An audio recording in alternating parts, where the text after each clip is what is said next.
Distressing. Do you know what distress is? I don't like that part.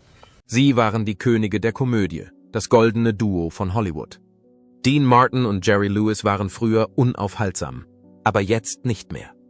Jahrzehntelang kursierten Gerüchte hinter den Kulissen. Insidern und aufgetauchten Briefen zufolge könnte Jerry Lewis die Karriere von Dean Martin nach der Trennung sabotiert haben. Eifersucht? Verrat? Ego? Die wahre Geschichte ist düsterer, als die meisten Fans es sich vorgestellt hatten. Glauben Sie, dass Jerry Lewis die Vergangenheit nicht loslassen konnte? 1. Oder ist das nur Klatsch und Tratsch? 0. Hinterlassen Sie unten einen Kommentar. Dieser Beitrag wird starke Emotionen auslösen. Werfen wir einen Blick zurück auf eine der schockierendsten Trennungen in der Geschichte des Showbusiness und auf die bitteren Nachwirkungen, die Jahrzehnte andauerten. Martin und Lewis dominierten in den 1940 eher und frühen 1950 eher Jahren und füllten Nachtclubs, Kinos und Radiosender. Doch hinter dem Gelächter wuchsen die Spannungen. Jerry Lewis war der hyperaktive Clown. Dean Martin ist der sanfte, unbekümmerte Schnulzensänger.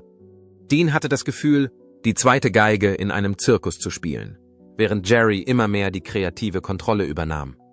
Das Duo trennte sich 1956 und das war hässlich. Sie haben 20 Jahre lang nicht miteinander gesprochen. Was dann geschah, war schockierend.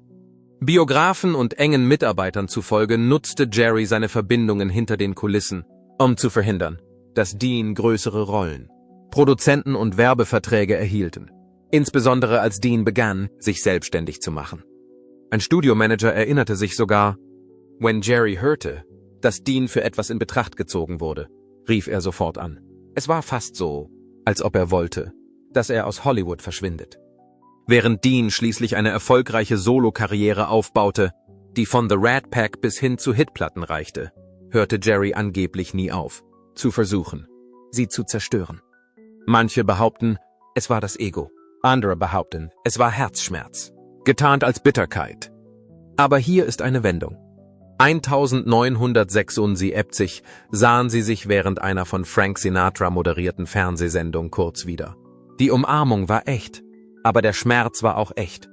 Möchten Sie mehr wahre Geschichten hinter den Kulissen über die größten Legenden des alten Hollywoods hören? Klicken Sie jetzt auf die Schaltfläche Abonnieren. Wir bringen das Drama, die Geheimnisse und die Wahrheit an einen Ort. Eine Reise in die Komödie. Jerry Lewis wurde am 16. März 1926 in Newark, New Jersey, geboren. Seine Eltern, Danny und Ray Levitch, waren beide Entertainer. Seine Mutter sang und erzählte Witze auf der Bühne, während sein Vater Klavier spielte und als musikalischer Leiter fungierte. Jerry wurde von 2 Entertainern großgezogen, so dass er von Geburt an mit der Unterhaltungsbranche in Berührung kam. Doch das Aufwachsen war nicht einfach. Die Weltwirtschaftskrise erschütterte viele Familien, auch die von Jerry. Das Geld war knapp und die Welt um ihn herum schien unklar. Jerry blieb voller Enthusiasmus. Er hatte eine wilde Seite und spielte gerne Streiche. Wheezy. B. Sich in Küchen schleichen und Essen stehlen. Dieses fröhliche Verhalten war ein Vorgeschmack auf den Komiker, der er werden sollte. Als er 5 Jahre alt war, gab er sein Theaterdebüt. Seine Eltern zogen mit ihm in die Catskill Mountains, ein beliebter Ort für jüdische Künstler. Dort trat er mit Brother, Can You Spare a Dime? Auf, einem Lied über die Schwierigkeiten, mit denen die Menschen zu kämpfen hatten. Es war nicht nur ein schöner Moment. Jerrys erste echte Erfahrung mit Auftritten beeindruckte ihn sehr. Jerry hingegen blieb häufig zu Hause, während seine Eltern beruflich unterwegs waren. Er verbrachte viel Zeit mit seiner Großmutter, wodurch er sich einsam fühlte. Diese Einsamkeit fand schließlich ihren Weg in seinen Humor, versteckt unter dem Lächeln. Jerry hatte eine ungewöhnliche Idee, als er 12 Jahre alt war. Er schuf den Record Act, bei dem er vorgab, populäre Lieder mitzusingen. Aber er zuckte nicht nur mit den Lippen. Er trug jedes Lied in einer riesigen, humorvollen und unverschämten Weise vor. Er verbrachte Stunden vor dem Spiegel, um jede Bewegung zu perfektionieren. Es wurde zu seiner typischen Routine, die seine ohnehin schon beeindruckenden kreativen Fähigkeiten unterstrich. Als Jugendlicher wurde Jerry klar, dass er kein normales Leben führen wollte. Er wollte sich amüsieren. Also brach er mit 15 Jahren die Highschool ab. Es war ein großes Risiko, aber es war ihm ernst. Er begann, in Bars und kleinen Theatern in New York City aufzutreten. Der Weg war nicht einfach. Eine Burlesque-Show lief so schlecht, dass er für lange Zeit nicht mehr gebucht werden konnte. Jerry arbeitete in einer Vielzahl von Jobs, um seinen Lebensunterhalt zu bestreiten. Er arbeitete als Limonadenverkäufer und Platzanweiser in einem Kino. Es war nicht glamourös, aber er wollte nicht aufgeben. Er verfolgte seinen Ehrgeiz, egal wie viel Zeit er dafür benötigte. Zu dieser Zeit beschloss er, seinen Künstlernamen zu ändern. Zunächst nannte er sich Joey Lewis. Dies führte jedoch zu Verwirrung bei anderen Künstlern, darunter Joe Lewis und dem Boxer Joe Lewis. Um dieses Problem zu lösen, nannte er sich fortan Jerry Lewis. Es schien nur eine geringfügige Änderung zu sein, aber sie sollte sein ganzes Leben lang Bestand haben. 1945 geschah etwas, das sein Leben und das Comedy-Genre im Allgemeinen veränderte. Jerry trat im Glass Hat Nightclub in New York auf. Er war erst 23 Jahre alt. Da fiel ihm Dean Martin auf, ein charmanter, attraktiver Sänger, der 5 Jahre älter war als er. Jerry sagte später, dass Dean der attraktivste Mann war, den er je gesehen hatte. Sie trafen sich an diesem Abend, aber es kam zu keiner nennenswerten Begegnung. Trotzdem konnte Jerry nicht aufhören, an Dean zu denken. Im Laufe des nächsten Jahres besuchte er Deans Shows, in der Hoffnung, ihm näher zu kommen. Dean war nicht beeindruckt. Er dachte, Jerry sei unausstehlich und übereifrig. Dan. Im Juli 1946 klappte alles. Beide Männer waren für einen Auftritt im 500 Club in Atlantic City vorgesehen.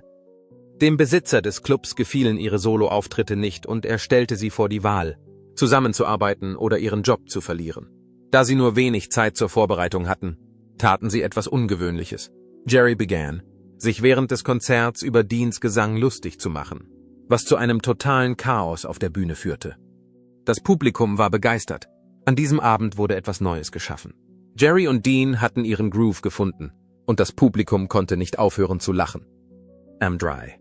März unterzeichnete Jerry Lewis einen Vertrag, der Hollywood erschütterte. Paramount Pictures bot ihm $10 Millionen plus 60% der Einnahmen aus 14 Filmen, die über einen Zeitraum von 7 Jahren veröffentlicht wurden. Damit war er der bestbezahlte Schauspieler der Stadt. Außerdem gewann er etwas, was sonst kaum jemand hatte, die kreative Kontrolle. Nach 30 Jahren würde er die Rechte an seinen Filmen besitzen und das letzte Wort bei der Bearbeitung haben. Der CEO von Paramount, Barney Balaban, sagte, wenn Jerry das Studio niederbrennen will, gebe ich ihm das Streichholz. Es war ein riskanter Schritt, aber Lewis war entschlossen, zu beweisen, dass er sich behaupten konnte. Sein erster Solofilm, The Delicate Delinquent, kam 1957 in die Kinos. Es sollte ein Film von Martin und Lewis sein, aber sie hatten sich getrennt. Lewis musste die Handlung überarbeiten und den Film selbst drehen. Er blieb die ganze Nacht wach, um an den Sequenzen zu arbeiten und sie richtig hinzubekommen. Viele nahmen an, dass der Film ohne Dean Martin nicht funktionieren würde, um Jerrys unverschämten Humor auszugleichen. Aber sie irrten sich. Der Film spielte mehr als $6 Millionen ein, mehr als das Doppelte ihres vorherigen gemeinsamen Films. Die Kritiker waren überrascht. Sie lobten Jerrys Leistung, insbesondere die Szene, in der seine Figur Sidney Pythias eine Rede darüber hält, wie wichtig er sich fühlt. Lewis kämpfte darum, die Szene im Film zu behalten. Sie zeigte, dass er mehr tun wollte, als die Leute nur zum Lachen zu bringen. Im Jahr 1960 war Lewis bereit, Regie zu führen. Karriere und Einfluss in Hollywood. Er hat das Konzept für den Film The Bellboy entwickelt. Er schrieb, führte Regie und drehte den gesamten Film in nur ein paar Wochen. Paramount hatte geplant, in diesem Sommer einen weiteren Film, Cinderfella, herauszubringen. Aber Lewis sagte nein. Er wollte, dass dieses Buch um Weihnachten herum veröffentlicht wird. Also schuf er den Bellboy, um einen Bedarf zu decken. Er nahm es im Fontainebleau Hotel in Miami auf und verwendete dabei eine neue Technik, die er als Video Assist bezeichnete. Damit konnte er sofort sehen, was er gerade aufgenommen hatte. Jeder Filmemacher verwendet sie jetzt. The Bellboy wurde am 20. Juli 1960 aufgeführt, spielte mehr als $10 Millionen ein und erhielt positive Kritiken. Sie nannten ihn eine Meisterklasse des visuellen Humors. Jerry Lewis war nicht mehr nur ein Star, er war auch Drehbuchautor, Regisseur und Produzent. Dann kam 1963 der verrückte Professor, in dem Lewis zwei verschiedene Persönlichkeiten darstellte. Julius Kelp ist ein schüchterner und unbeholfener Physiker, während Buddy Love ein redegewandter Frauenheld ist. Lewis hat die Idee von einer realen Person, die er getroffen hat und die ängstlich und seltsam war. Er verbrachte Monate damit, Kelps Stimme und Bewegungen zu verfeinern. Buddy Love wurde durch seine Erfahrungen mit charmanten Nachtclub-Jungs inspiriert. Es wurde vermutet, dass er Dean Martin nachempfunden war, was Lewis jedoch bestritt. Der Übergang zwischen den beiden Positionen war nicht ganz einfach. Die Sequenzen, in denen Kelp sich in Buddy Love verwandelt, erforderten viel Aufwand und körperliche Zurückhaltung. Aber das Endergebnis war es wert. Der Film spielte 19 Millionen Dollar ein und wurde ein Klassiker. Die Kritiker hielten ihn für ein Meisterwerk. Jahre später wurde er in das National Film Registry aufgenommen, das für die amerikanische Kultur wichtige Filme bewahrt. Mitte der 1960er Jahre hatte Jerry Lewis mehr als nur Ruhm erlangt. Er war eine Macht. Seine Filme brachten weiterhin Geld ein. Hits wie The Disorderly Orderly, der unordentliche Pfleger, und The Patsy, der Patsy, zeigten, dass er immer noch Macht besaß. Allein im Jahr 1966 verdiente er rund 10 Millionen Dollar, was heute mehr als 80 Millionen Dollar entspricht.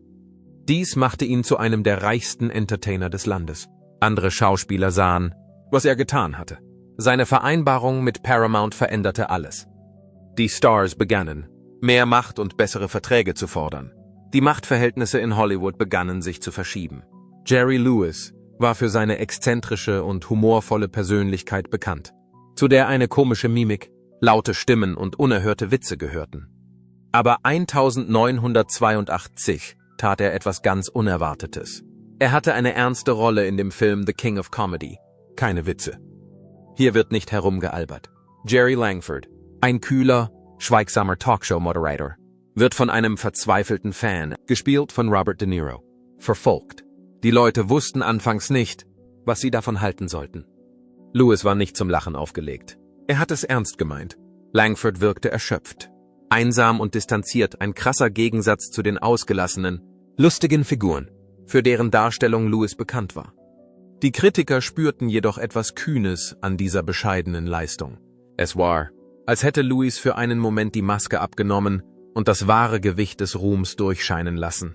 Der Film spielte zunächst nicht viel Geld ein, wurde aber nach und nach populär. Der Film wird heute allgemein als einer der besten Filme von Martin Scorsese anerkannt. Und welche Rolle spielt Lewis darin? Die Leute diskutieren immer noch darüber. Er ist nicht einfach aufgetaucht und hat sich benommen. Er hat sich vorbereitet. Er beobachtete echte Talkshow-Moderatoren und merkte sich, wie sie gingen, saßen und sich verhielten, wenn die Kameras ausgeschaltet waren. Um sich am Set nicht zu verstellen, hielt er Abstand zur gesamten Besetzung, einschließlich De Niro.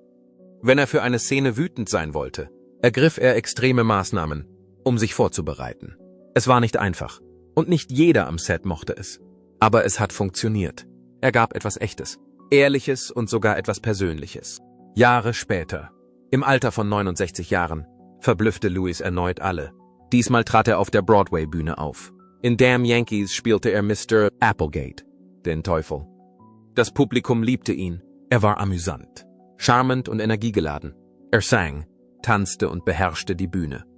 Er las nicht nur den Text ab. Er tat das, was er am besten konnte: improvisieren und gewöhnliche Momente in Schätze verwandeln. Eines Abends packte jemand im Publikum lautstark Bonbons aus, was Lewis in einen komödiantischen Sketch verwandelte, der Gelächter auslöste, ohne das Drehbuch zu ändern. Für die Show erhielt er $40.000 pro Woche. Und er verdiente jeden Penny. Nach dem Broadway kam er nicht zur Ruhe. Er ging mit der Show auf Tournee und trat in 50 Städten im ganzen Land auf. Und er arbeitete noch lange, nachdem die meisten Leute in Rente gegangen wären. Er war 77 Jahre alt, als er in der Serie Die Simpsons den Vater von Professor Frank verkörperte. Ein paar Jahre später, im Alter von 80 Jahren, trat er in Law and Order, SVU auf und spielte eine ernste Rolle, die die Zuschauer daran erinnerte, dass er nicht nur ein Clown, sondern auch ein Schauspieler war. Martin und Lewis gab es schon vor Filmen, Fernsehsendungen und Berühmtheiten. Sie begannen mit Auftritten in kleinen Bars entlang der Ostküste. Am Anfang wusste niemand, wer sie waren, aber sie hatten etwas Besonderes. Dean Martin war cool und ruhig, mit einer sanften Stimme und einer entspannten Persönlichkeit. Jerry Lewis war eine Wucht. Er hüpfte, brüllte, schnitt Grimassen und spielte Dean wie einen menschlichen Cartoon. Sie waren zusammen einfach magisch. Die Leute bemerkten das schnell. In nur wenigen Wochen hatten sie die Clubs voll. Innerhalb weniger Monate verdienten sie $5.000 pro Woche. Eine beachtliche Summe zu dieser Zeit. Sie unterzeichneten einen Vertrag mit einer renommierten Talentagentur und haben nie zurückgeblickt. Alles ging schnell. Radiosendungen, Auftritte in Nachtclubs und ausverkaufte Shows. Es schien, als seien sie überall gleichzeitig. Ihr Auftritt war scharf, unerwartet und voller Musik, Witze und schlagfertigem Geplänkel. Das Publikum konnte nicht genug bekommen. Bis 1948 traten sie in renommierten Lokalen wie dem Copacabana in New York auf. Als NBC ihnen 1949 ihre eigene Radiosendung gewährte, schalteten Millionen von Menschen jede Woche ein. In einer Folge gab Jerry vor, ein Vogel zu sein, um dem Thanksgiving-Essen zu entgehen. Dean hielt sich zurück, während Jerry sich austobte, und das Publikum liebte es. Dean Martin und Jerry Lewis Weg zum Hollywood-Erfolg. Bis 1950 verdienten sie allein mit dem Radio $15.000 pro Woche. Es war nur eine Frage der Zeit, bis Hollywood sich mit ihnen in Verbindung setzte. Ihr Debüt gaben sie 1949 mit dem Film My Friend Irma. Es war ein enormer Erfolg. Und das gilt auch für die Filme, die ihnen folgten. Im Laufe von 7 Jahren arbeiteten sie an 16 Filmen, von denen das Publikum nicht genug bekommen konnte. In ihren komödiantischen und musikalischen Filmen kam ihre einzigartige Chemie ebenso zur Geltung wie die Musik. Eine Methode, die durchweg zu positiven Ergebnissen führte. Ein einziger Film, At War with the Army, spielte über $15 Millionen ein. Ein weiterer Film mit dem Titel Living It Up spielte mehr als $20 Millionen ein. Die Zahlen waren extrem hoch. Und Paramount Pictures war infolgedessen finanziell erfolgreich. Trotz der Tatsache, dass ihre Beziehung hinter den Kulissen angespannt war, produzierten sie einen Erfolg nach dem anderen. Ihr letzter gemeinsamer Film, Hollywood or Bust, wurde 1956 veröffentlicht und ist nach wie vor ein Publikumsmagnet. Im Fernsehen schien ihre Beziehung unzerstörbar zu sein, obwohl sie im wirklichen Leben in die Brüche gehen konnten. Am Ende hatten sie mit ihren Filmen mehr als $200 Millionen eingenommen. Nicht schlecht für 2 Männer, die ihre Karriere in kleinen Clubs mit dem einzigen Ziel begannen, die Leute zum Lachen zu bringen. Dean Martin und Jerry Lewis befanden sich zu Beginn der 1950er Jahre auf dem Höhepunkt ihrer Karriere. Sie waren nicht nur bekannt, sondern auch fast überall anzutreffen. Die Leute, die sie sehen wollten, standen in den Nachtclubs Schlange. Ihre Filme waren so beliebt, dass die Kinos überfüllt waren.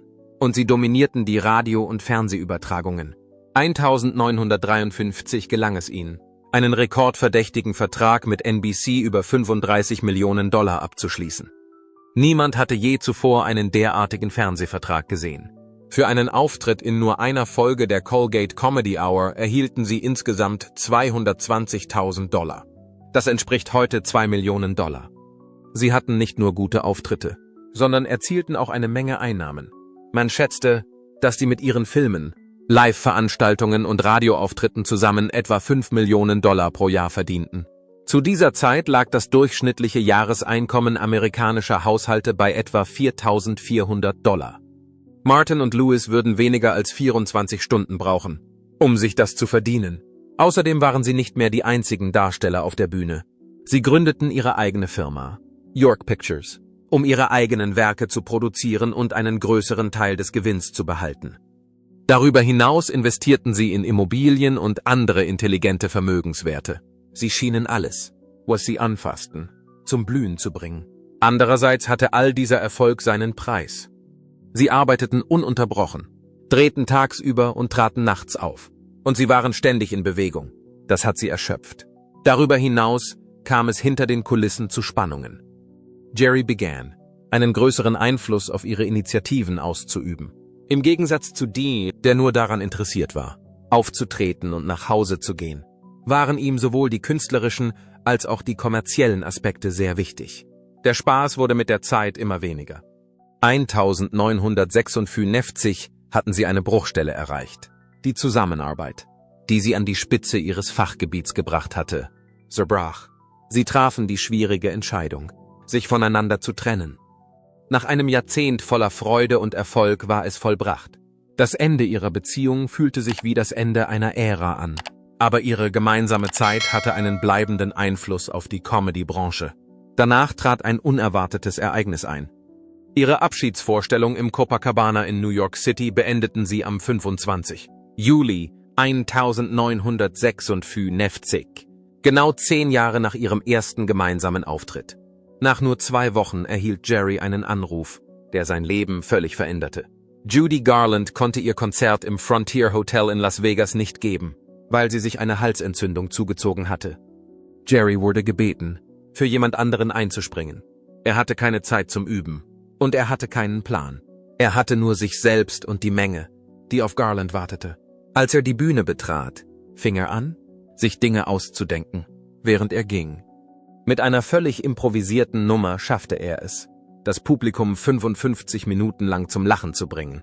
Am Ende des Auftritts sang er Rockabye Your Baby mit einer Dixie-Melodie. Ein Lied, das er seit seiner Kindheit nicht mehr gesungen hatte. Es war eine verrückte Wendung der Ereignisse. Er wurde mit stehenden Ovationen bedacht. Nach diesem Abend änderte sich alles. Die Aufnahme des Liedes erfolgte 3 Tage später. Es begann sich zu entwickeln. Mehr als 1,4 Millionen Exemplare wurden verkauft. Danach veröffentlichte er sein erstes Soloalbum, Jerry Lewis Just Sings. Der Song erreichte die Nummer 3 der Billboard Charts und hielt sich 16 Wochen lang in den Top 10. Diejenigen in der Branche, die glaubten, dass Jerry Lewis ohne Dean keinen Erfolg haben würde, waren überrascht, als sie erfuhren, dass Jerry Lewis 1959 mehr als nur das Überleben erreicht hatte. Er war selbst eine prominente Persönlichkeit. Ein paar Jahrzehnte später zeigte er eine andere Seite von sich. Im Jahr 2013, im Alter von 87 Jahren, spielte er die Hauptrolle in dem Film Max Rose, einem subtilen und ernsten Film über einen Jazzpianisten, der den Tod seiner Frau verarbeitet. Dies war eine deutliche Abkehr von seinem typischen verrückten Humor. Eine Reihe von Kritikern lobte seine Leistung. Obwohl der Film nicht viel Geld einbrachte, zeigte Jerry, dass er immer noch Menschen beeinflussen kann.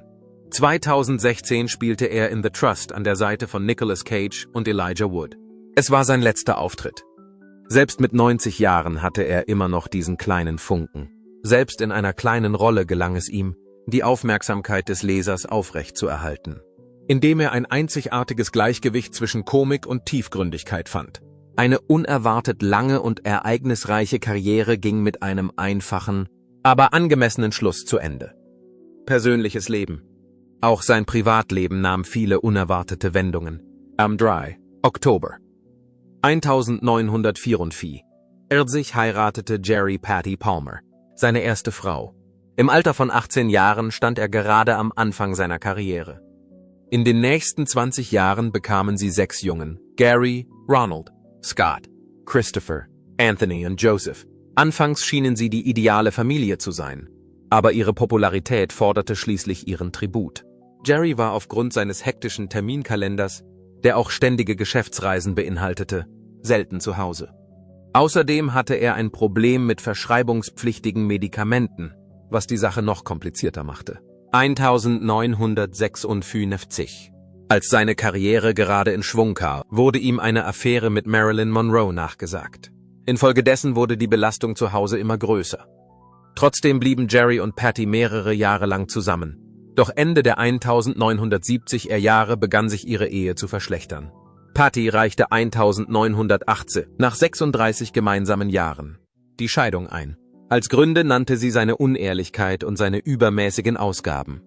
Die Scheidung war 3 Jahre lang erbittert umstritten, bevor sie 1983 endlich vollzogen wurde. Jerry heiratete nur einen Monat nach dem Ende seiner ersten Ehe erneut. Er heiratete seine zweite Frau, Sandy Pitnick, eine Tänzerin aus Las Vegas. Sie war 32 Jahre jünger als er, obwohl er 57 Jahre alt war. Viele Menschen waren von dieser Situation überrascht, aber sie blieben sich treu. Sie adoptierten ihre Tochter Danielle Sarah Lewis 1992. Als Jerry 66 Jahre alt war. Obwohl niemand damit gerechnet hatte, brachte ihm die Adoption viel Glück. Bei mehreren Gelegenheiten erklärte er, dass Danielle ihm neue Energie gab. Jerry Lewis hat nie aufgegeben.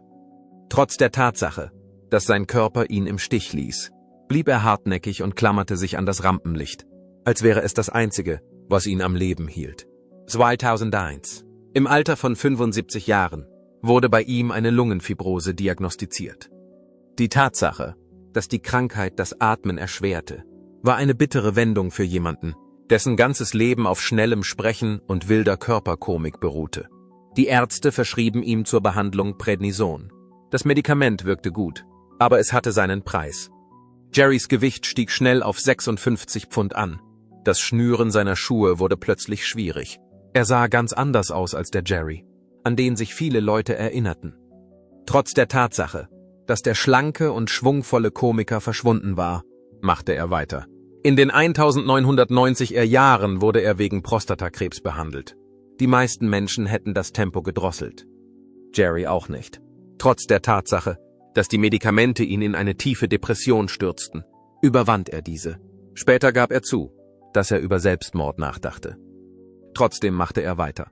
Er starb 2006 im Alter von 80 Jahren an einem Herzinfarkt in San Diego und kehrte erst einige Monate später auf die Bühne zurück. Im Jahr 2012 hatte er einen gefährlich niedrigen Blutzuckerspiegel, der ihn kurz vor einer Rede bei einer Veranstaltung zu Fall brachte. Nachdem er sich erholt hatte, kehrte er jedoch zurück und setzte seine Rede fort. Im selben Jahr bereitete er sich auf die Aufführung des Broadway-Musicals Der verrückte Professor vor. Er war 85 Jahre alt. Es ist wichtig, dass ich zu Ende bringe, was ich begonnen habe, erklärte er. Als Jerry 2016 90 Jahre alt wurde, hatte sich sein Gesundheitszustand deutlich verschlechtert. Er hatte Schwierigkeiten beim Gehen und sprach offen über die Schmerzen, die er in seinem täglichen Leben verspürte. Trotzdem erschien er zu einer letzten großen Party in New York, wo er von Prominenten und alten Freunden umgeben war. Ein Jahr später. Im August 2017. Starbear. Im Alter von 91 Jahren verstarb er friedlich in Las Vegas, wo er mit seiner Familie lebte. Ein Vermächtnis der Liebe und des Glaubens. Die Zahl der Würdigungen nahm rasch zu. Jim Carrey bezeichnete ihn als Genie und sagte, ich bin es, weil er es war. Aber nur ein paar Wochen später änderte sich alles. Als Jerrys Testament veröffentlicht wurde, waren alle von dieser Nachricht überrascht. Im Laufe des Jahres 2012 machte er unmissverständlich klar, dass seine 6 Söhne aus seiner früheren Ehe nichts erhalten würden, nicht einmal einen Cent und auch keine einzige Liebes- oder Abschiedsbekundung. Er bemühte sich sogar, dafür zu sorgen, dass die Kinder keinen Vorteil aus der Situation zogen. Als sein Sohn Joseph im Gespräch erwähnt wurde, nahm die Geschichte eine düstere Wendung. Joseph war einst die Person, die Jerry am ähnlichsten war.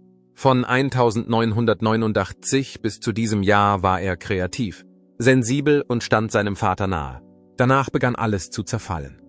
In einem Interview beschrieb Joseph sein Leben mit Jerry als die Hölle auf Erden. Er behauptete, Jerry habe seine Kinder misshandelt und nie echte Zuneigung zu ihnen gezeigt. Es war ein Verrat an Jerry.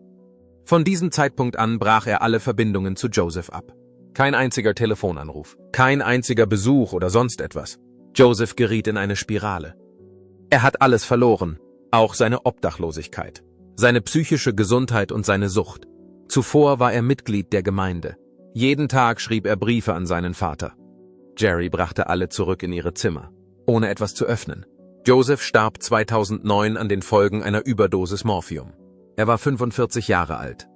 Jerry hat jedoch nicht für die Beerdigung bezahlt. Joseph hat seiner Ex-Frau kein Angebot gemacht. Gary, Josephs Bruder, gab Jerry die Schuld an dem Vorfall. Er vermutete, dass Joseph durch die Ablehnung an den Rand gedrängt worden war. Als Jerry nach einigen Jahren über Josephs Tod befragt wurde, reagierte er eiskalt, ohne Reue oder Bedauern. In dieser Zeit veräußerte Jerry alles und hinterließ es seiner zweiten Frau, Sandy Pitnick, und ihrer Adoptivtochter Danielle. Zu Danielle hatte er ein enges Verhältnis, und sie half ihm in seinen späteren Jahren sogar bei der Verwaltung seiner Karriere. Aus dem Testament ging hervor, dass Jerry sich für eine neue Familie entschieden hatte und die vorherige nicht mehr existierte. Nach der Verlesung des Testaments verglich Jerrys 5. Sohn, Anthony Lewis, es mit dem Einführen und Drehen eines Messers, obwohl er es ertragen konnte. herausgeschnitten zu werden, war es für ihn am schmerzhaftesten zu sehen, wie seine Kinder, Jerrys Enkelkinder, herausgeschnitten wurden. Das war noch nicht das Ende der Dinge. Jerrys Söhne, Anthony, Gary und Ron, erhielten keine Einladungen zu Jerrys Beerdigung. Sie erkundigten sich nach dem Grund. Niemand hatte eine konkrete Idee. Einige Leute erwähnten seine umstrittene Scheidung von seiner ersten Frau, Patty Palmer. Einige glauben, dass Anthonys Entscheidung, Jerry im Namen von Patty zu verklagen, die Situation verschlimmert hat. Es ist möglich, dass dies der letzte Strohhalm war. Anthony sprach auch mit ihnen über ihre Kindheit. Jerry, so erklärte er, hat das Potenzial, schrecklich zu sein. Wenn sie nach Hause kamen, haben sie sich versteckt. Er erinnerte sich daran, getroffen worden zu sein. Seine Erinnerung ließ den Schrecken wieder aufleben. Dann geschah ein weiteres, unerwartetes Ereignis. Susan Lewis, eine Frau, ergriff die Initiative und meldete sich zu Wort. Sie behauptete, dass Jerry ihr leiblicher Vater sei. Ihre Mutter, Lynn Dixon, ein Fotomodell, behauptete, sie sei in den 1950er Jahren geboren worden, weil ihre Mutter eine Affäre mit einer anderen Frau hatte. Susan gab an, dass Jerry sie besuchte, wann immer er die Gelegenheit dazu hatte, aber er würdigte sie nie in der Öffentlichkeit. Während der Zeit, in der ihr Vater starb, lebte sie auf der Straße, hatte keine Wohnung, trug ihr Hab und Gut in einem Spind und wusch sich in öffentlichen Einrichtungen. Eine ihrer Freundinnen teilte ihr mit, dass er verstorben war. Das war das Ausmaß ihres Abschieds aus dem Leben des Mannes, den sie fälschlicherweise als ihren Vater identifiziert hatte. Nach einiger Zeit ergab ein DNA-Test, dass sie und Gary, Jerrys Sohn, mit einer Wahrscheinlichkeit von 88,7% denselben Vater haben. Ungeachtet der Situation sagte Jerry nie ein Wort. Beiträge. Jerry hatte eine Seite, die andere zur Hoffnung anregte, obwohl er in seinem eigenen Leben für viel Leid verantwortlich war. Er war für das meiste Leid, das er verursachte, selbst verantwortlich. Er war der Gastgeber des ersten Spendenmarathons der Muscular Dystrophy Association, der im Juni 1966 stattfand und bei dem mehr als $1 Million gesammelt wurden. Jerry war von der Nachricht sehr überrascht. Er musste auf eine Leiter steigen, um die Zahl auf der Anzeigetafel zu ändern. Die Popularität des Spendenmarathons nahm von Jahr zu Jahr zu. Zu Beginn der 1970er Jahre hatte die Organisation bereits mehrere 10 Millionen Dollar angehäuft. Jerrys Co-Moderator Ed McMahon hatte einmal vorausgesagt, dass sie mehr als 10 Millionen Dollar einnehmen würden. Und er hatte damit recht. Zur Erinnerung an dieses Ereignis malte Jerry eine Nummer 1 auf die Tafel und entfernte sie dann mit seinem Smoking. Damit wollte er seine Wertschätzung zeigen. Im Anschluss an die Präsentation fand eine kulturelle Veranstaltung statt. Die Besucherzahl war extrem hoch. Mitglieder der Rolling Stones, Johnny Cash, Cher und John Lennon gehören zu dieser Kategorie. Dean Martin und Frank Sinatra traten 1976 live im Fernsehen auf. Es war das erste Mal seit 20 Jahren, dass Sinatra Martin einlud, neben ihm auf der Bühne aufzutreten. Dieses Ereignis löste einen Umbruch in der Fernsehbranche aus. Während des Spendenmarathons trug Jerry zur Sammlung von mehr als 2,45 Milliarden US-Dollar bei. Dennoch hat er nicht nur Geld gesammelt, sondern auch das Bewusstsein für das Thema geschärft. Seinetwegen waren die Menschen besorgt. Über mehrere Jahre hinweg moderierte er weiter, oft mehr als 21 Stunden am Stück. In seinen letzten Lebensjahren beaufsichtigte er das Programm weiterhin, das jährlich fast 60 Millionen Dollar einbrachte. Es konnte als wichtiges Unterstützungssystem für die MDA dienen. Im Jahr 1986 kam es zu einem Durchbruch. Bei der Duchenne-Muskeldystrophie handelt es sich um eine genetische Erkrankung, die als Ursache für die Krankheit identifiziert wurde. Jerry war an der Entstehung dieser Krankheit beteiligt. Unmittelbar danach, im Jahr 1977, kam es zu einem unerwarteten Ereignis. Es gab eine Nominierung für den Friedensnobelpreis, die an Jerry ging. Noch nie zuvor wurde ein Künstler für eine Nominierung in Betracht gezogen. Auch wenn er nicht als Sieger hervorging, bewies die Tatsache, dass er nominiert wurde, dass er einen bedeutenden Einfluss hatte. Neben anderen Dingen hatte er die Fähigkeit, Menschen zum Lachen und Weinen zu bringen. Nachdem alles gesagt und getan war, stellte sich seine Geschichte als schwieriger heraus, als irgendjemand erwartet hatte. Jerry Lewis hinterließ ein Vermächtnis, das sowohl brillant als auch schmerzhaft war. Darunter Bühnen, auf denen gelacht wurde, und Abendessen mit seiner Familie, bei denen im Stillen diskutiert wurde. Er war ein Mann, der in der Lage war, der Allgemeinheit viel zu geben. Aber er war nicht in der Lage oder hat seinen eigenen Kindern nicht die gleiche Liebe entgegengebracht, obwohl er es wollte. Das ist auch der Grund, warum seine Geschichte so schwer zu vergessen ist. Also, was denken Sie? Wollte Jerry Lewis das Vermächtnis, das sie gemeinsam geschaffen haben, schützen? Oder war er einfach nur eifersüchtig auf den Erfolg von Dean ohne ihn? Sagen Sie es uns in den Kommentaren. Und wenn Sie einen Lieblingsmoment von Martin und Lewis haben, teilen Sie ihn ebenfalls mit. Lasst uns das Genie hinter dem Wahnsinn feiern. Wenn Sie diese Geschichte überrascht hat, gefällt sie Ihnen. Abonnieren Sie sie und aktivieren Sie die Benachrichtigungen, denn die wildesten Geschichten in der Unterhaltungsbranche? Sie sind nicht neu. Sie sind nur in der Zeit begraben worden.